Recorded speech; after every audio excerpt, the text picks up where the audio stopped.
Today guys, I show you how to download and install AutoCAD free on your PC. If you find this guide helpful, like and subscribe to the channel and turn the bell on. Okay guys, all you need to do, just open your browser and type on Google AutoCAD and you will see this first site. Just open it and you will see here Autodesk AutoCAD, design and drafting software trusted by millions. Go here, download free, click on it. And you will see step 1 of 4, just answer these questions and go here next, go next and type your email here.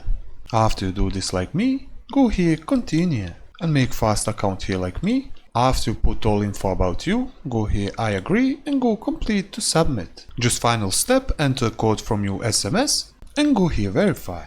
After you do this all steps like me, go here install, go here accept, go check your email like me. And you will see create account. Just click this and go create account. After all these steps, go here products and services and you will see here AutoCAD, desktop and drive. Go here on AutoCAD, click here on install and go accept. And you will get download for AutoCAD. Just wait for this. After you download AutoCAD, just open it and you will see this new window. Just wait for this. After that window, you will see this new window and go here next and go here install.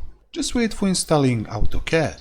When you finish installation of AutoCAD, you will see Start. Click on it. Just go here, sign in with your Autodesk ID. Click on it. After that, you are signing on your account. And that's it all guys for this video, how to download and install AutoCAD on your PC for free. If you find this guide helpful, like and subscribe to the channel and I see you in the next video.